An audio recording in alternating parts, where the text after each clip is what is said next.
Soxy. Good morning, Tam Tam. What has happened today? What is today? Oh, it is my back God. to what? Back to home? Homeschool. I mean, It is really sucky. Yes. I was literally like, you and I were on the phone until like 11 p.m. last night trying to figure out the system. I'm like, why do I have one username and it's the only thing that doesn't work? It's just unfair. Like, I'm already a doctor. I'm a chauffeur. I'm, a maid. a counselor, a maid. And now I'm a freaking teacher. And I did not sign up for that. That's not what I signed up for. That's not like, it's not on my resume. Like, I'm not a good teacher. I don't have a lot of patience. Oh, come on, Tam, man. You're a great teacher. I have patience with you, but not with anyone else. Yeah, it's definitely, I thought we might be in a different place at leaving the end of last year, going into the fall. I thought we maybe might have been in a different place, but still back in the shit show. We're still back in the shit show, back in quarantine. Well, we have a little bit of excitement, at least in my life today, because this guest, and I'll let you introduce her, but I'll tell you a mini little story. Every time I would go to New York, my mom used to give me like a little New York spending budget. I don't know if I even told you this. And I think I still had a spending budget till I was like 32, by the way. She was like, here's $1,000 or like $1,500. I'll put it into your little account. I made my own money by 30, of course. But she's like, that's just your little spending budget. I don't know why she sounds like that, but she's like, that's just your little shopping budget. And every single time, I'm not lying, not making this up, because she's on the show, every time, at least, well, for the last 4 times I went to New York, I spent all my money in her store. And that's why when she's here, I was like, I have manifested her into reality by spending all my mom's money. See, all that shopping went for something, I mean, this woman, I love it. She is also one of my favorite fashion designers, and I followed her career closely. She's sort of the perfect mix between feminine and sporty. And it's just like when you put on one of her dresses, you feel like it gives you that feeling of like, I can own this. Like, I feel like powerful in her clothes. Well, I only have 233 in my closet from all of New York. See, so it's such a treat to have Cynthia Rowley here today. Yay! My gosh, what an intro. Thank you to your mom. She keeps your budget coming. I know, right? I know, you got to keep up with all the Cynthia Rowley clothing. So nice. Thank you. Well, we are so excited to have you here today. And there's so much to talk about with you. You've lived such an amazing life. And let's start at the beginning. Like, when you were 7 years old, you actually designed your first dress. Not only that, but you're from a very artistically inclined family. And for me, I have a 6-year-old. She's very into fashion, very into style. So I'm kind of keeping my eye out for her. Maybe she's going to be the next like fashion designer, extraordinaire. But what I would love to know is, what was it about fashion that got you hooked so young? Well, okay. First of all, I have to say it wasn't really fashion, in quotes. It was really I just liked making things. I was sewing. My mom taught me how to sew. I had no idea that it was a career. I had no idea about fashion. I grew up in a really small town in Illinois. So it was about as far from any kind of like true fashion, as far from riding around in limos with supermodels, as you could get.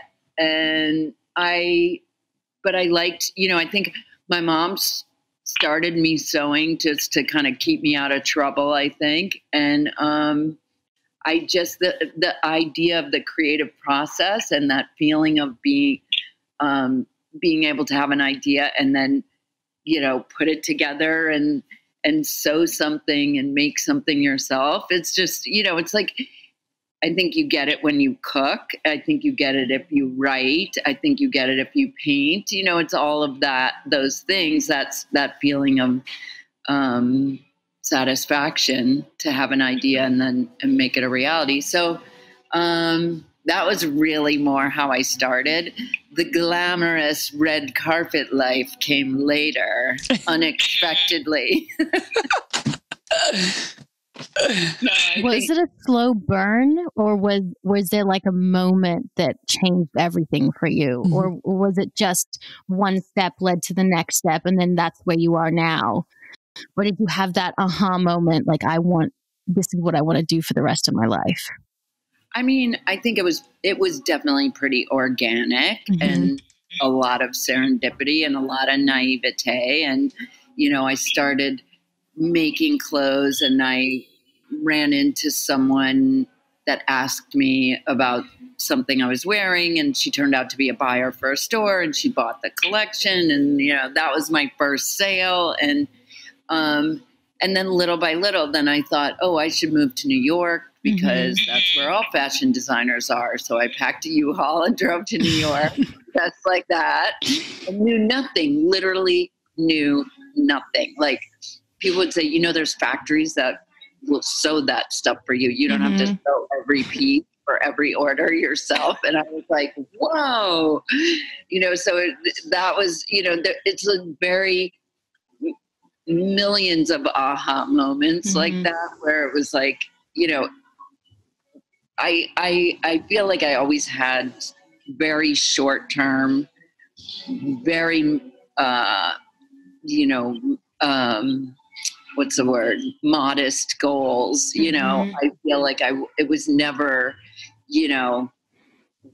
like I want to have a global empire. You know what I mean? Because it'll just never, it's so stifling. So I always had small, attainable short-term goals. That's our problem, Roxy. Roxy has such huge goals. We're like, let's take over the world. Isn't this the number one podcast on Apple? Like, why are we making number one shows? You mentioned, I think this is a good lesson for us, Tammin, because we need these like short-term goals. But, for you, Cynthia, those short-term goals really added up. And you eventually got to a place where people were really, really noticing you. And when was that moment for you where you just said, oh, wow, I've made it. Like, this is the moment. I mean, maybe I'm still waiting for that. I don't know. I think it's not good to have that feeling. I don't think it's healthy to really say like, okay, I've done it. I think you always have to be striving and working hard. And, that's why I'm in my studio right now. And, it's just, I think you can never rest on your laurels. I think you always have to be reinventing yourself and reimagining what you do and evolving and changing with the industry or changing ahead of the industry. And, and also having a completely open mind to like new product categories and what are people, what is your audience? What do they want from you? That like just listening to your audience and not being afraid to take chances, of course. And, I've done a lot of kind of things that people I'm sure were scratching their heads like Band-Aids, garden hoses, there's been a lot of even wetsuits, which is basically like half of my, I have 3 of them. I'm not even lying. I could go to my closet right now and bring some out because when I had a baby, I don't know if this happened to you, but my stomach never fully recovered. I had 2 10-pound children. So the bottom of my stomach is a place that I don't feel super confident. So you would have suits that were able to, like, they were high-waisted. So I was able to like hide that part, and I think that's what I loved about shopping at your store because I felt like it was truly being designed, as quirky as some of the stuff was, it was truly being designed for the woman in mind, like, I don't know if that was intentional the way you did high-waisted, but there's so many women that, gravitate towards those types of suits because they feel insecure in their own bodies. But That's what I loved about your collections. Mm-hmm. Oh, thank you. Yeah, the wetsuits, I feel like it makes you feel like a superhero. Right. Yeah, it does. It holds everything in at exactly the right places. From your wrist, my timeline, basically when I take it off, it looks like I have a white wetsuit on because I just wear it all the time. But yeah, it makes you feel confident and still cool and sexy. So yeah, I think that's kind of the goal with everything. Yeah. So Cynthia, was there like a moment that you saw somebody wearing your clothes that you said, wow, like, you know, so-and-so is wearing my clothes. This is like a real moment, or like maybe seeing it on the runway or in a magazine. Was there like some moment that was really just captivating for you as far as, you know, what you were doing? Okay, well, I'll tell you one funny, this is sort of funny. The very first, I might have still been in school at the Art Institute at the time in Chicago. The only magazine that's based in Chicago, and I should have known this, a stylist borrowed some stuff. And a few months later, she said, "Oh, your editorial is out." And she comes over to my house to show me and goes like, "Ba, ba, ba, ba, ba. It's a Playboy centerfold." Not exactly your intention. Really like share with my parents or, you know, around town, bring it to school.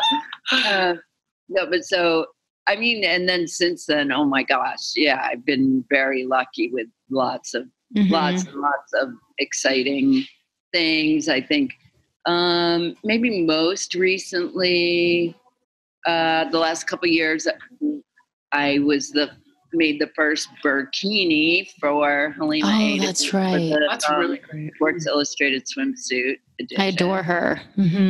She's amazing. She's a beautiful, beautiful inside and out. She's such an aura. Yeah, for sure. And, you know, and Gigi Hadid on the cover of Elle and, you know, like things like that. That's all good. That's all exciting. Well, life hasn't always been easy for you. You lost your husband, like in your personal life, you lost your husband at 32 of brain cancer. That period of time must have been so hard for you to navigate. How were you able to move on and continue after something so heartbreaking? I mean, you know, I never had a lot of expectations when I came to New York. I said to myself, if I can just do this, if I can make it for 6 months, I will be happy and I can at least say I did it. And I was lucky enough to be able to, you know, have some traction, start to build a business, fall in love. And, you know, when something like that happens, you know, there's kind of two things you can do. And one is just, you know, disappear into, you know, darkness, or, you know, it can, in a lot of ways, make you stronger. And that was when I decided that I was going to live my life for both of us and say yes to every opportunity that I could, because he never had the chance to. And so I became like really, you know, sort of a pathological optimist, because I had this opportunity to live life and make things and make people happy and put things out into the world. And so that's why I think that sort of propelled me through a lot of other tough times. You know, I've been through September 11th and the 2008 stock market crash, and now a pandemic. And, you know, being able to maintain a certain amount of gratefulness and optimism, I think, is what has really served me well. And I guess comes across in the clothes and the work that we make. And yeah, I guess that's it. You talk about that. Well, the silver lining of that story is you were able to find love again, you know, and you were able to fall in love with love again. But was it hard after such a big loss, or were you scared to be heartbroken again? Like, how did that sort of unfold?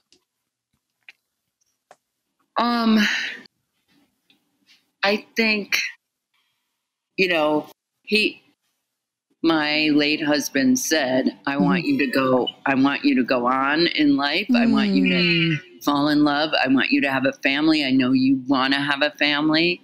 And he really made me promise him that I was going to do that. And I didn't think it was possible. I didn't think I would ever find love again. And I didn't, you know, I was pretty broken, and, you know, I went a little crazy at first, where I was out all the time because you want to forget, you know, and I went crazy. And then I went into a deep, dark hole, and nobody wanted to be with me, that, you know, nobody wanted to be around me either. But I guess at some point, I think I was lucky to have my work keep me really energized with, you know, new projects, and, you know, the unrelenting fashion calendar and the pace of the fashion business. And I feel like it was even, well, I guess it wasn't crazier. It was the same, but it was probably harder for me because I was newer at it. And so I had to dive deep into that. And I think that helped get me through also. Are you a spiritual person? You know, I've never had someone that close other than an animal pass away, knock on wood. And Roxy and I talk about this all the time. We go to bed, you know, at night, and we are afraid of dying, and we're afraid of death. I'm more of the unknown, more than, well, for me, I don't want to put words into Roxy's mouth. And so I would imagine that if someone close to me passed away and they're not here anymore, it really does open those questions. Like, what is the meaning of life? Like, where, I know this is like such a deep interview. You're like, what is this?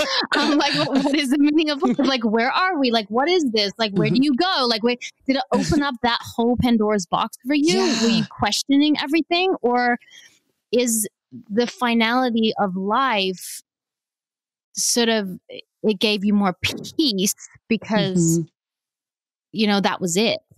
I don't know. I've never had someone close to me that close pass away, and I know it's going to happen. And I'm just wondering where I'm going to be when that does. Yeah. It's unfathomable. And I'm lucky enough to have both my parents, and, you know, and I'm lucky that that's the only person, you know, that I've lost. I think, like I think it's a mix. I think it's a balance of, I kind of feel, I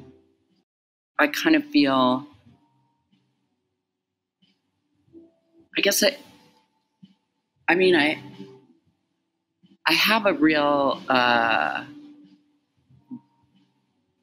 kind of daredevil side to me that I think it comes from feeling like that's the worst thing that'll happen, is that I don't know. It sounds terrible saying that. And I guess, when you have kids, for sure, when you have kids, well, people told me, like, you're not going to want to ride your motorcycle. You're not going to want to do this. And for sure, I want to do all of that still. They do it with me. But I think when you have kids, like, you do have a responsibility to be there for them. But I also have this sort of abandon with things that, if someone says, do you want to try this? I'm like, yeah, let's do it. Let's go. Let's do it. Nothing stupid, I don't think, but actually on like what? Tell us more. Yes, tell us. Tell us all the reckless things you've done. I won't even drink a soda I don't like. So you're way more reckless than I am. I was surfing in front of my house and my beach house, and my friend is like Ocean Conservancy and does, always is studying and has drones and everything out over the ocean, right where we surf, where we both live next door to each other. And he's like, oh my God, Cynthia, there were so many sharks out there today. There was even a great white. And I was like, did you think you could tell me? Did you want to tell me that? Since you saw me in the water surfing. Dude, come out and flail your arms or something. But it's after I get out. He's like, oh, there were so many sharks. Thank goodness. But I kind of want that. You're like my spirit animal. Like, I love that, like I want to be able to that's like living life to the fullest, right? When you don't have things like that holding you back. I think it is really important to, like everyone says, be really present and be really in the moment, and each day is live each day and live each moment and be grateful, and don't think like, oh, the thing that the pandemic has really made, I'm sure everyone realize, is that the idea of FOMO is you can't, it's not healthy, it's healthy. And so I think being in quarantine and being in lockdown for as long as we have been, it really does make you sort of feel every moment of every day. And that's a good thing. Do we shrink ourselves for our kids, do you think? Do you think we become lesser than when we have children, that we change? That a part of our soul, I think, is opened, but it also dies? Oh, no, I don't think so. Now I have two buddies to go do stuff. Roxy and I are like, oh, okay. We feel that way because we're doing homeschool. We're like, my soul is dead on the homeschool floor. Please keep going. My two homeschoolers are old enough to be responsible for their own homework. But no, I think you have to, no, you can't, no, that's not a good thing. But by you not going motorcycling, let's say, and it's something you love, and it's because of your children, because of you love them, you get so much, but you do give up some things. So like, just say you don't go motorcycling anymore because it is so dangerous and you do have to think about their lives. You've given up a little bit of your spark then, haven't you? I don't think so. And in fact, they spark me. Like, okay, last night, they were both videoing me watching the new Cardi B. Yeah. Did you do the WAP dance? Yeah. This is amazing. Oh my God. Now, would I have eventually I would have seen it, but would I have seen it now, this soon? I don't know. I think that I learned so much, and they bring so much to the table for me. Mm-hmm. And what did you think of the new Cardi B video? And the lyrics. Yes. What, isn't it amazing? epic. It's so visual. Well, I saw the cleaner. I mean, I saw both, but the cleaner, which is an all cleaner version.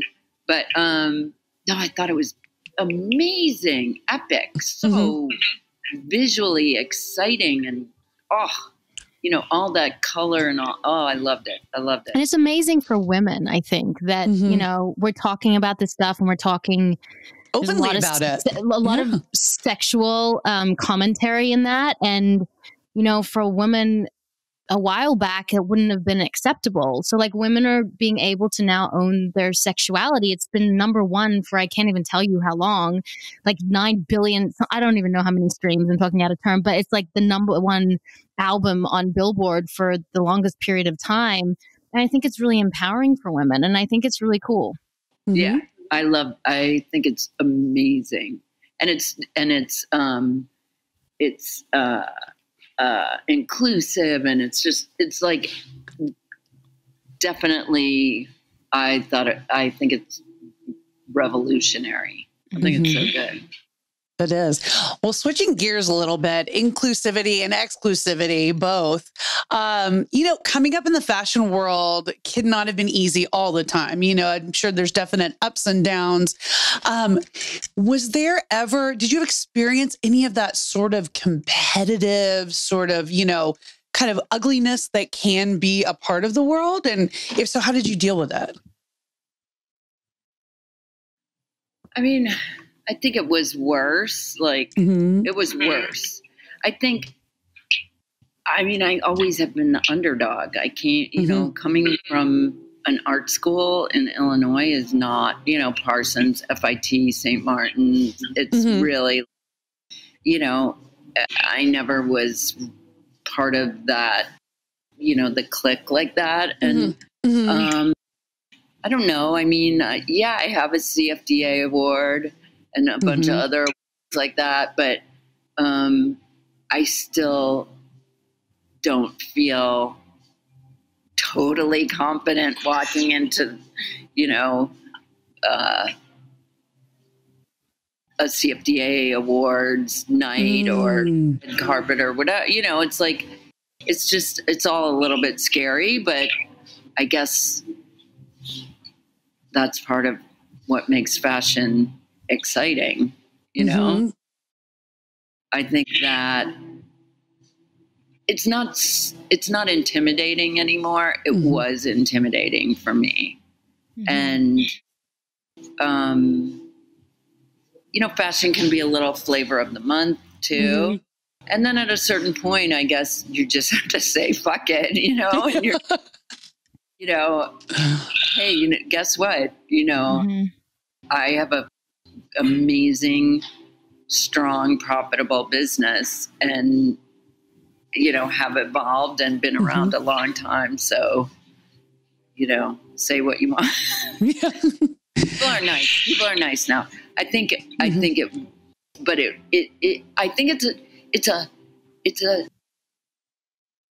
mean, any creative industry is hard to navigate, and you really have to do so much soul searching every day to constantly be creating, to come up with stuff all the time and stay relevant and be, coming like new ideas all the time. It's not easy. But I think, now I forgot what I was going to say. That the industry. I forget every day what I'm going to say because that's what happens when you have children. Baby brain. And when I'm watching like the DHL guy trying to I love my DHL guy. I'm like, more packages from Amazon.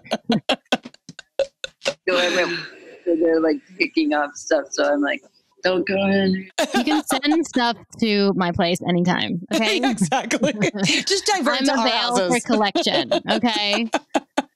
So you started a podcast with your daughter, Kit, and it's called Ageless. What was the genesis of the podcast? How was the idea born? I mean, I think there's so many platforms now that you can tell your story and, using all, social media and our site. And, there's so many like events and there's so many ways to tell a story. And podcasting was maybe not my first, I didn't think that I don't think I'm very good at it. Kit's very good at it. And we listen to a lot of pods. So that's how I know that I'm not that good at it. You're selling yourself too short. Yeah. No, it's true. It's true. It's really hard. I don't know how. It's really hard. But it's really fun because under the umbrella of ageless, you can kind of talk about anything in a way. And it started, I guess, because I was thinking like, oh, it's so great on Instagram that it's never like you read any rag mag and they're always like Cynthia Rowley, age, blah, blah, blah. Notice I didn't say it. But then on Instagram, it's all just visual and it's all beautiful and everybody's just putting things out there. And it doesn't matter how old you are. It's ageless. And I was saying, like, I don't feel my age. And Kit was like, well, I don't feel my age because she's always been like an old soul, And so we just started talking about what does that mean to be ageless and how great it is to, like, my mom is 80 something and she has a real sort of childlike joy in her life, like a spark in every day, and has a real sense of humor. And she doesn't do as crazy stuff like me, but she's not like up for anything, not anything, but I think that's great, at any age. And so that's that's what we talk about. It sounds like you guys have a great dynamic. What is it like working so close with your daughter? And has she ever said anything to embarrass you or said anything surprising on the podcast? You want to kill her? Yeah. Like Roxanne do? Yeah. You want to kill her? She's very level-headed. So she doesn't really. No, I have to say that I embarrass them, I think, actually. Both of my girls. I'm sure I embarrass them a lot. And my husband embarrasses them too. But no, it's not really that bad. But we do the podcast, but we don't, we cook together, but we don't really like spend our days together. But we have a lot of, family activities. We all surf, which is super fun, and play tennis and do activities. We love to travel when we could travel. But other than that, like, I think it's maybe not the best idea to really mix like real work with family members. Oh my gosh, I worked on 2 movies with my husband and I can't believe he survived. And he said to me the other day, I was like, why are you talking to me like this while we're working? He goes, because it's you, I'm allowed to. No, you're not allowed to. You should be speaking to me much nicer than other people because I have your children. Like, you should be very kind to me. But you don't. You have a shorthand. And then when you're on set or working however, in whatever way, you just feel like people aren't there. So you feel like you can just talk to each other the way you would at home.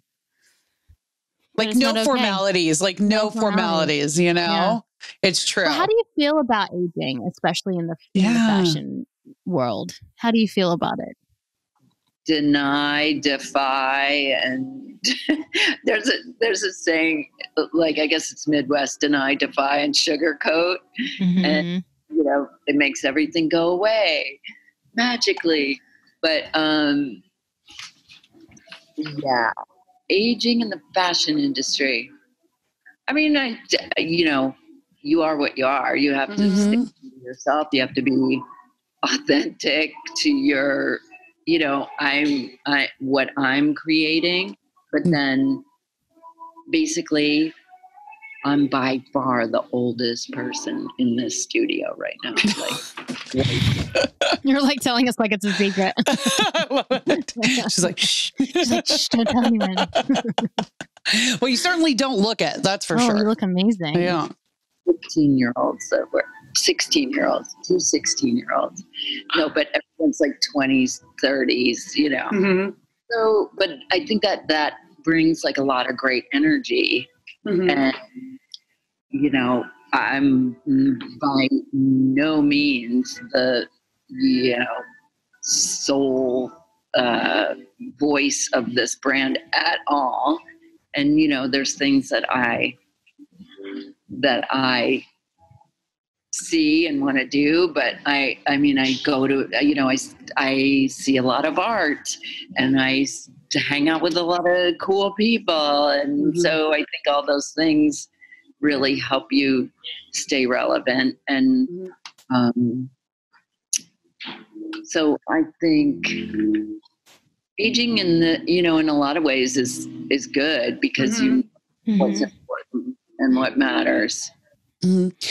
Roxy, I wanted to ask you a question. Yeah. Do you feel like since you became a mom, and as you're getting older, though, you feel more invisible? Do you feel like that starts to happen the older you get?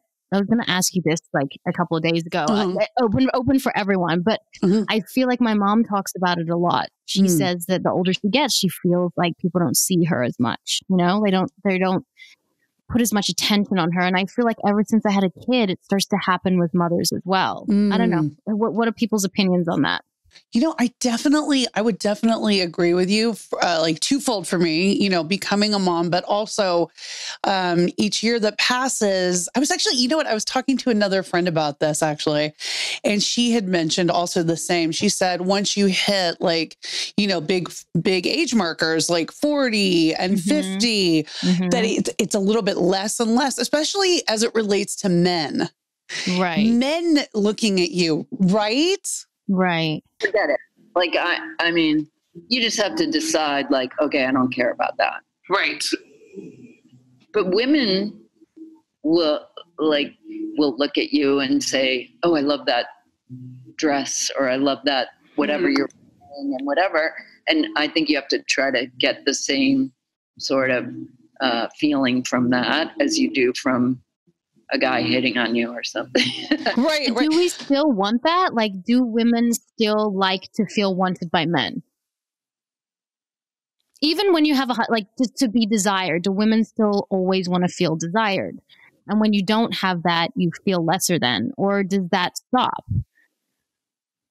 I mean, I feel like I don't need to go into a room and have every man turn around and look at me, but it is kind of flattering, I have to say, if a guy, a little, like an extra little, attention or like flirtation like that doesn't hurt. But I think for me now, when I go into like a social setting, especially with my fashion, the way I dress for women. I dress for my girlfriends, Absolutely. Like, I don't need to have like my boobs hanging out, my butt hanging out for a man's attention. Like now I'm like, the compliment to me is so much more if it's like a girlfriend or another woman giving me the compliment saying, oh gosh, I love that dress you're wearing. It's, it's great, versus like, because they're looking at it with a different lens, How do you feel about that, Cynthia?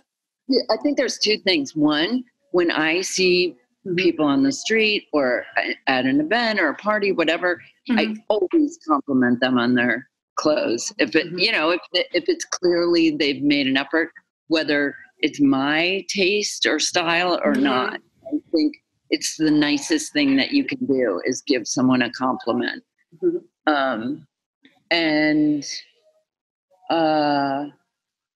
Yeah, I feel better. I feel more. I would rather go into a room and be able to make a guy laugh the whole time than have him think I'm hot. Yes. Right. It's both. nice, but you know, very nice. I love it. the evolution. I think that's happened. That I'm like, okay, I get it. You know, I'm not 20 something and whatever, but if I can go in and I'll basically talk to anyone, and pretty much we can always have a good time. And if you make them laugh, and you can, you know, I think that feels as satisfying, I guess. Mm-hmm. But you see men in their 50s or 60s or whatever, and I find like men get so sexy. The older they get, I'm all about it. You know, my husband's 12 years older than me.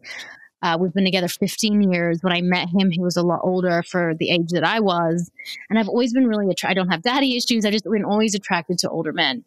But I do think there's such a double standard when it comes to aging with men and women, because, you know, I think women do get pushed out and men get more viable in a way.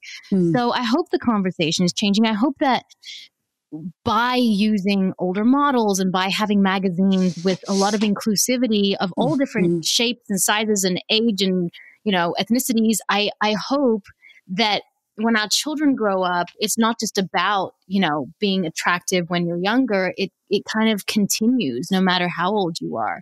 I hope that starts to change, just, you know, especially for our daughter's generation. Yeah, I mean, I think that's the idea of ageless, is that, you know, I used a model. I've used models in shows that are almost in her 70s. One was in her 60s, and a full runway show mixed in with girls who are 16, you know, or 18. So I just don't think there should be any boundaries, you know, to beauty. And we used a couple seasons ago, we had roller skaters, professional skaters. Wow. Video, if you guys look on YouTube or whatever.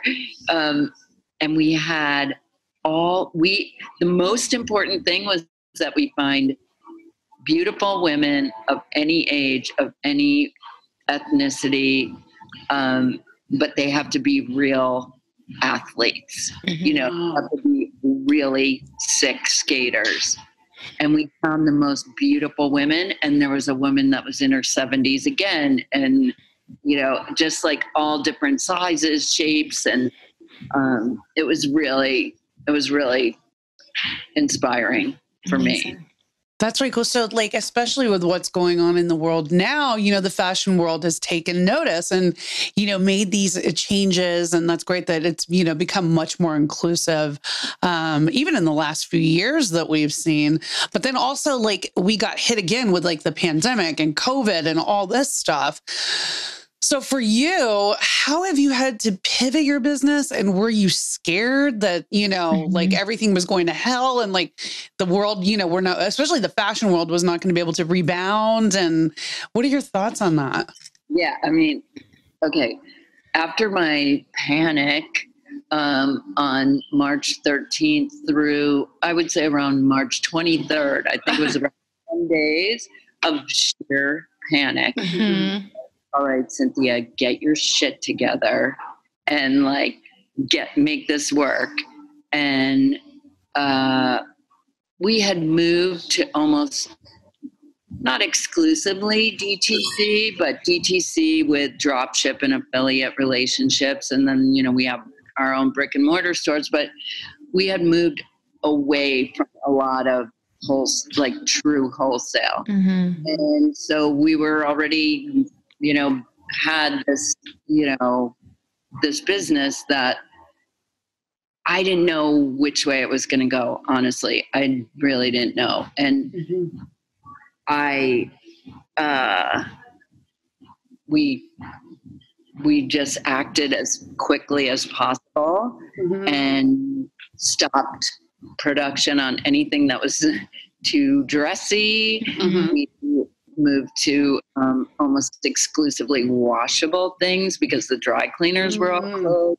We did only planned out a 3-month window. Our supply chains were intact. Our warehouses, we moved from East Coast to Atlanta because that was better. Then Atlanta got bad. So then we moved back, and we were using multiple warehouses, and it just was, a lot of moving parts and a lot of really fast, like, thinking, and just like, what are we going to do? And we did it. And, we, knock wood, have had like the 3 months, best months on our e-com site ever in the history. That's incredible. Oh my God. But, we just we started making some tabletop, napkins, and we're starting to make soap and candles and and moving,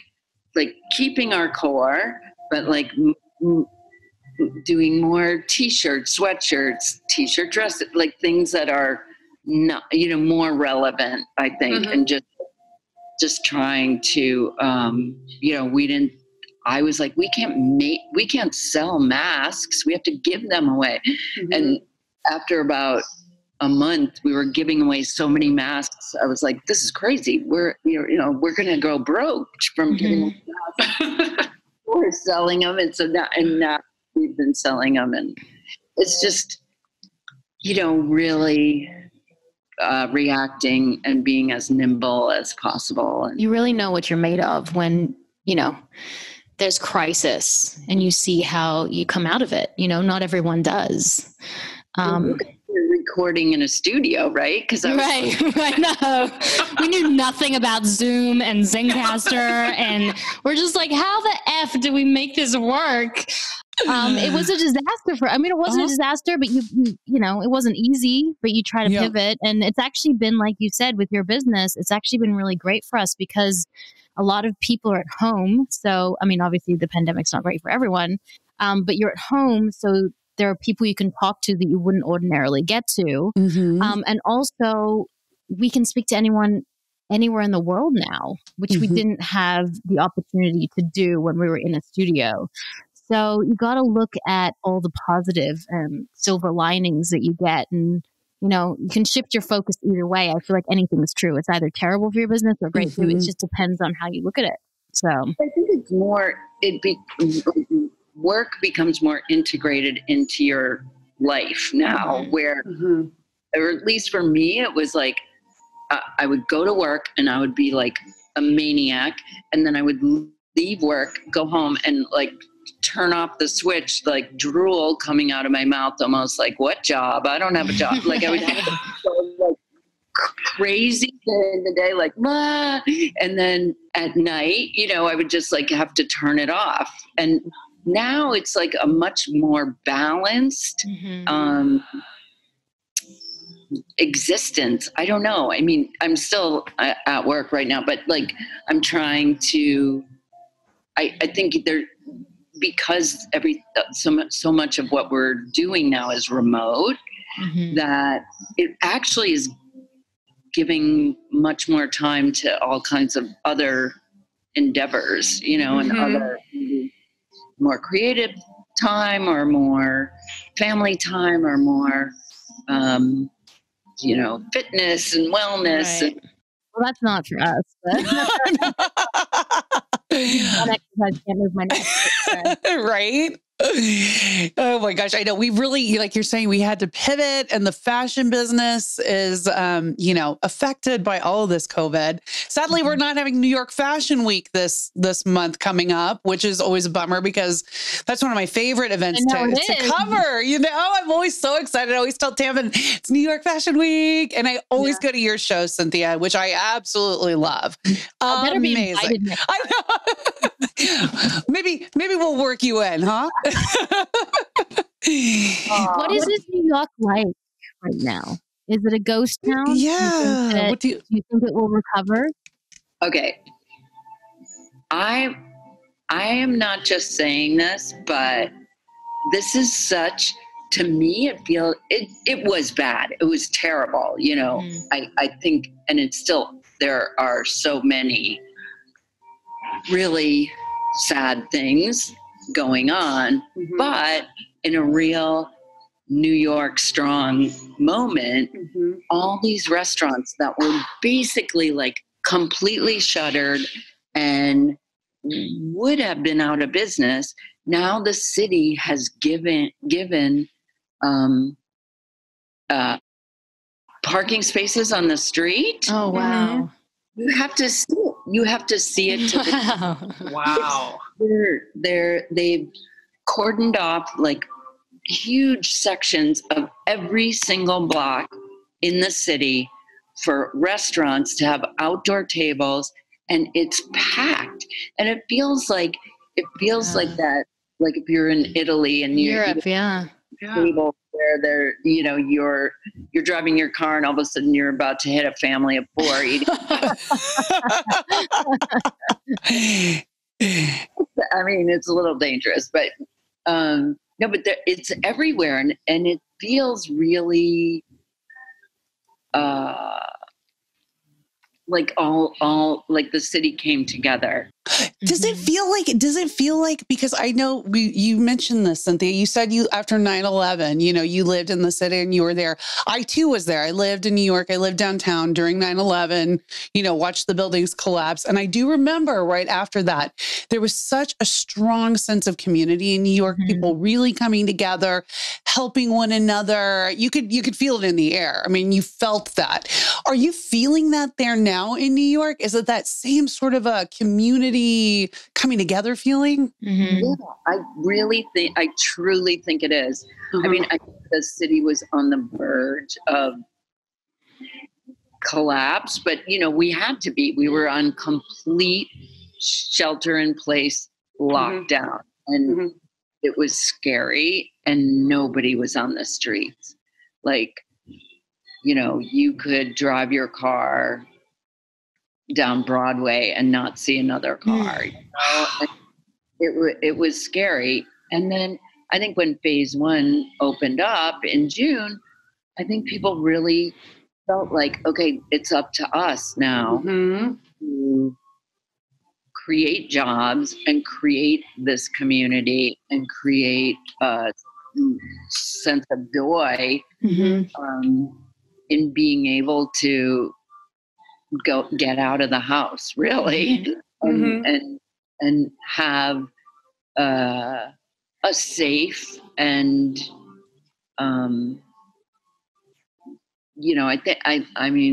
I think every restaurant is very careful. So, but to be able to have a safe meal and with your family or with a friend, and I think it's really special. It feels really special.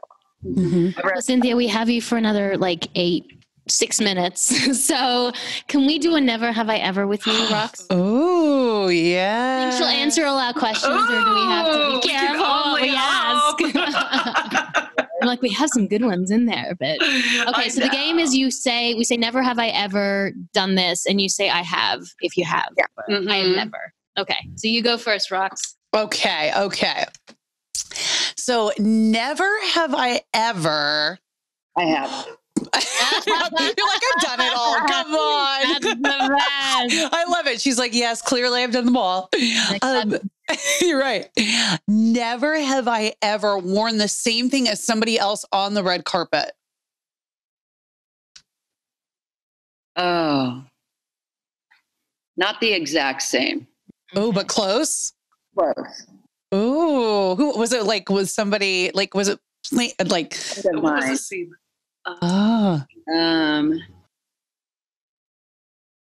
Julia Moore and I were brothers, but it was her premiere, so I stayed away.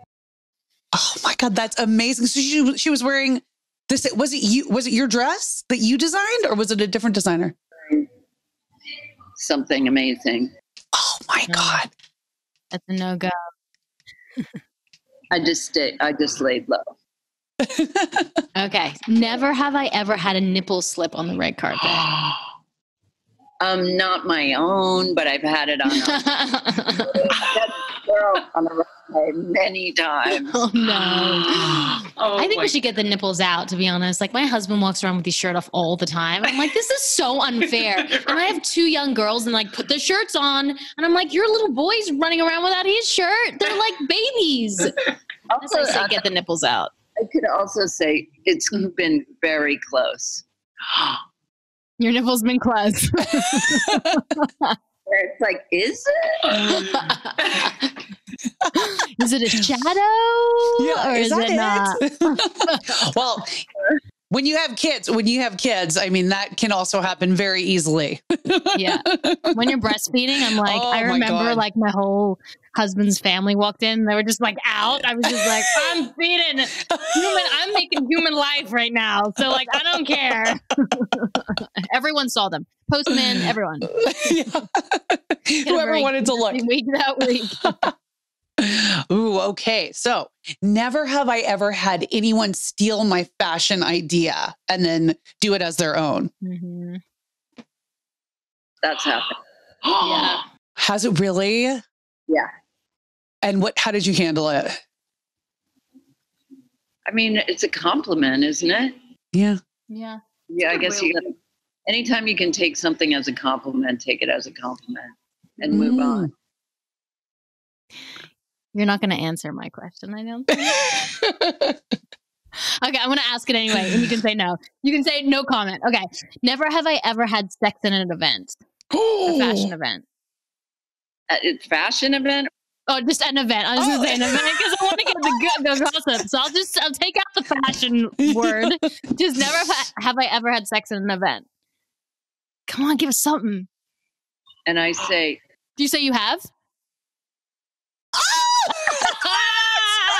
I love it.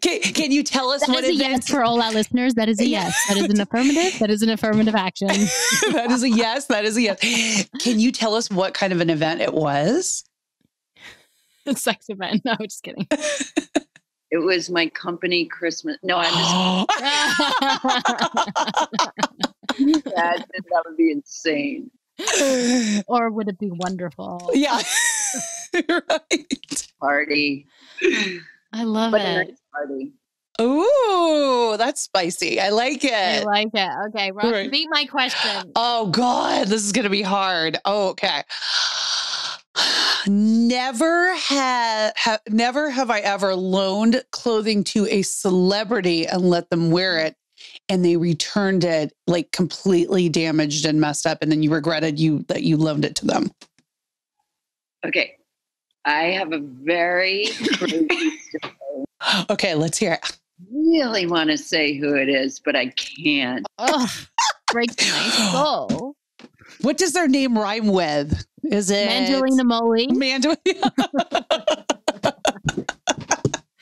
Menifer Maniston?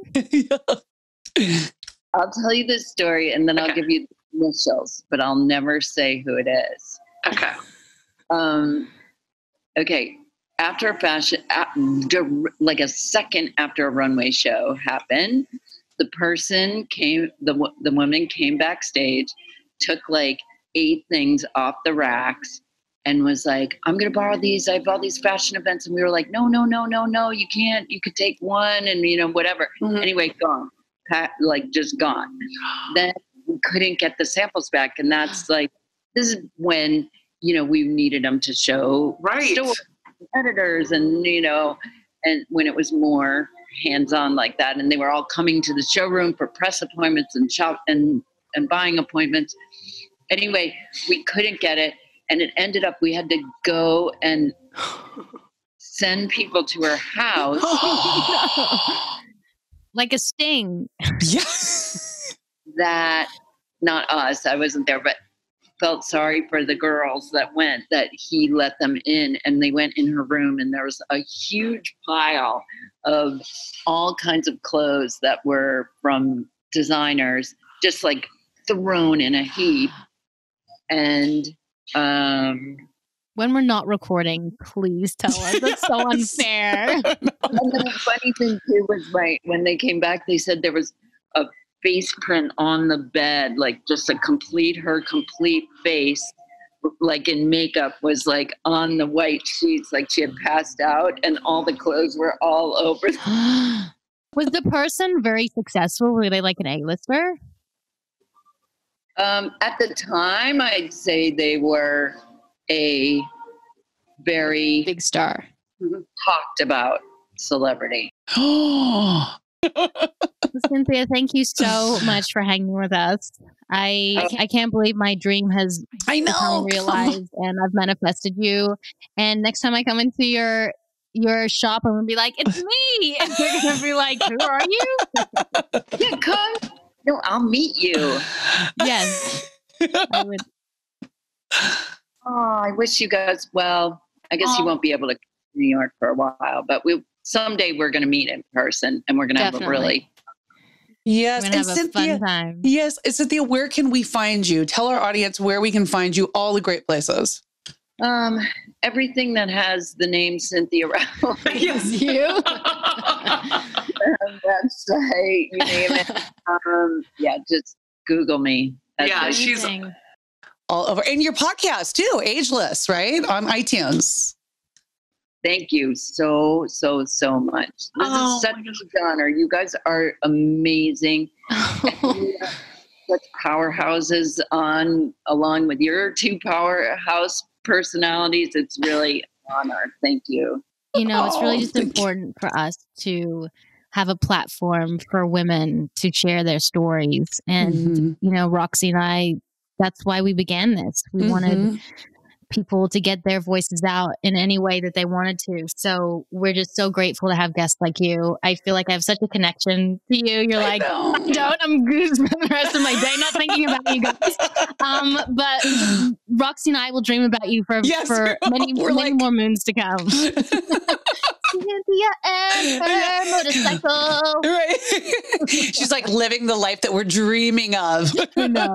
If my mom rode a motorcycle, I'd be like, what is life? Like, this is so cool. They're annoyed. They think it's annoying. They're like, come on, You're amazing. Well, thank you so much. And you can find us on Women on Top Official on Instagram. And Women on Top Podcast on Facebook. And don't forget to rate, subscribe, and comment on iTunes. And I am Tammin Sursock.